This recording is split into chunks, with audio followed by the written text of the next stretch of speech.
Ollie just said, I better have a drink. And I think you've earned it. Oliver, congratulations. I'm not sure what you thought when you made the trip across from Adelaide to Perth, obviously hoping that it might be for something else in mind as well. But you stand here tonight at the start of grand final week in Perth as the Brownlow medalist. How's that sinking in?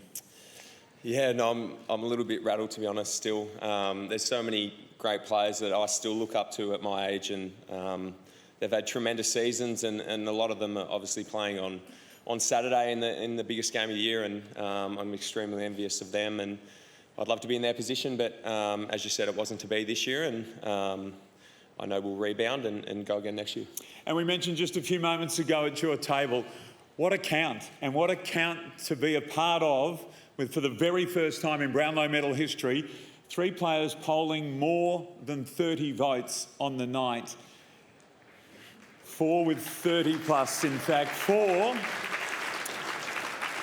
How incredible. Yeah, it was a great count. Obviously, Bont, tremendous player, and Clayton, as you saw in the sort of the openings, he's a little bit younger than me, but we played a bit of junior footy together. I played with his brother Mitch, and we came from the same town, so I'm sure the people back in Echuca tonight are up and about, despite only a few being allowed into a pub. They'll be cheering tonight. And we'll get to Echuca in just a moment, as we must when we tell the Ollie Wines story. But just some numbers for you, Ollie. You polled in 16 games. That is a new Brownlow medal record. You polled in 11 of the last 12 rounds, and your 36 votes tonight equals Dustin Martin's record from 2017. How about that?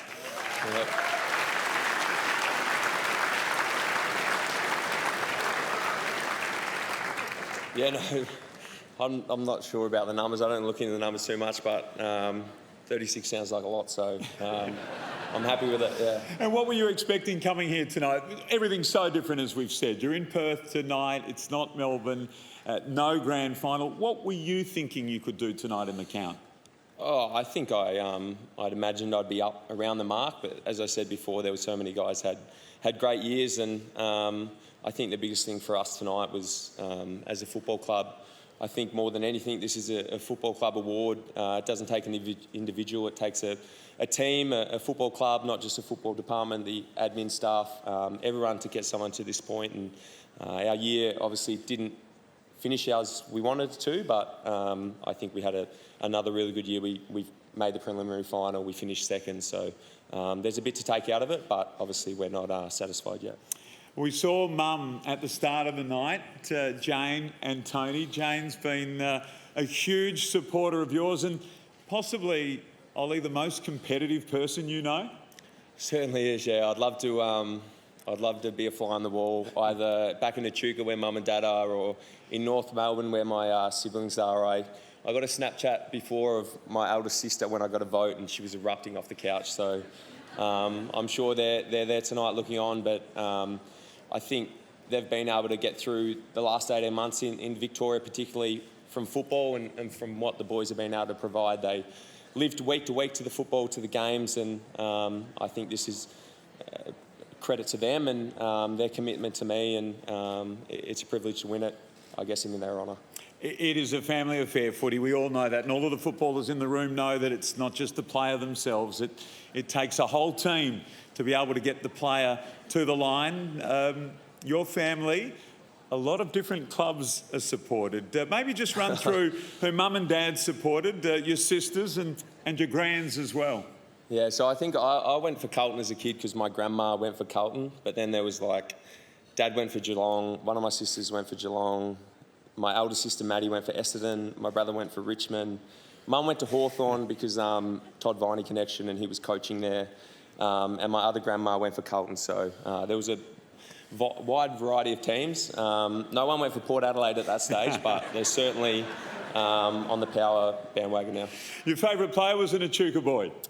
He was Andrew Walker, yeah. I grew up idolising a local boy who got drafted to Carlton in Andrew Walker, and one of my fondest memories of him is Dad used to be runner for Moama seniors in the Murray League, and on the way back when I was a young tacker, we used to stop in, get a six-pack and a bit of pork crackle for me. And I used to ring up Rex Hunt and ask about Andrew Walker's stats, and I always got through, like, every week. Rex would tell me Andrew Walker's stats. I was that interested in him, and I think as a young fella from a country town like that, you want to follow your idols, and those guys are the best examples. So let me get this right. You used to ring Rex Hunt talkback on 3AW? Yeah, certainly did. Back, it would have been in the early 2000s when Rex was still calling, and I'd get through and talk about Andrew Walker and my Blues, and we'd go on our way. I reckon you'll get through to any talkback in the country tomorrow, no problem. Just say it's Ollie Wines, I'm here to speak, I'm the Brownlow medalist. It's amazing tonight, obviously, but drafted at number 7, Ollie, in 2012, and it wasn't all great smiles back then. Tell us about draft night.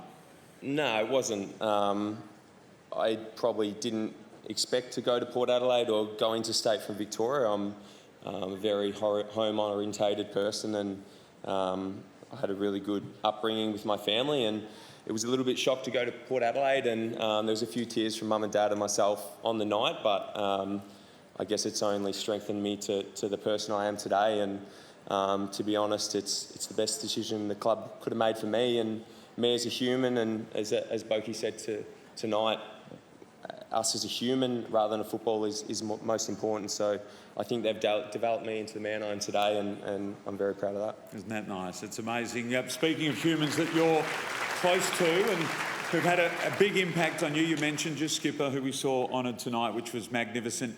And what about Ken Hinkley, your coach, but I think even more than that to you?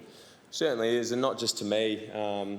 He's been such a role model for me, and as I said before, there was a few tears in the room when I was drafted to Port Adelaide. It was his first year taking over, and the guidance and the role model he's been for me is so much more than I can imagine, and I owe him so much. And as I said before, this award is more than an individual award. This is a team award, and Kenny's so a part of that. And we've got full faith in the group we've got and Ken's leadership, and despite the bad ending to this year, we know we'll be back next year. We're on Channel 7, obviously. You've mentioned your captain and your coach. What about the president of the Port Adelaide Football Club? I know Koshy tried to get over here tonight. He wasn't allowed in. He'd be flat because Eddie wasn't allowed in, but he wasn't either. So he sent me a few messages tonight, and he's been super for our footy club. As I said before, when I was drafted, Ken, Koshy and Boki were the leadership in charge, and what they've done to our footy club and the direction they've turned in is enormous. Just quietly, I reckon the cash cow's going to be doing somersaults on Sunrise tomorrow morning. What a win. Congratulations. I'm sure, Oliver, you've been a brilliant champion tonight. I'm sure there's some people you'd like to acknowledge. There is. Sorry, I didn't prepare these myself. I was a little bit late to the party, but Chris Davies, my footy manager, has put some notes together for me. As I said, I'm incredibly honoured to win this award. I see it as more than an individual award, it's a team award, and from our playing group to our coaches to our football staff, upstairs in our building to our administration staff, everyone.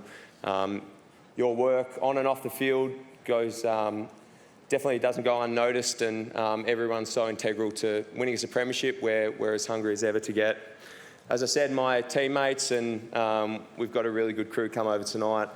A lot of the boys jumped on because I was a bit of a chance, so I'm sure they'll enjoy the night. There was a lot of guys that weren't a chance of polling votes, Tom Cleary, so thanks to Tom for jumping on. He's probably my best mate, and we were drafted together, so thanks to Tom. He asked for the after-party invite, so he's got that. Obviously, to the AFL to keep the game running. It's been an enormous effort over the last 18 months, so Gil and your team, what we've been able to do and keep the league going and get fans all over the country involved is been incredible. The two grand final teams playing out on Saturday, Western Bulldogs and Melbourne, good luck to you guys. Obviously, the whole league envies you. Round of applause if... There we go. You're the envy of the whole league and the whole Australia, so good luck to you guys. I'm sure it's going to be a cracking match. My partner, Liv, you're probably the reason for my success this year, so Thanks very much, and hopefully we're back next year. And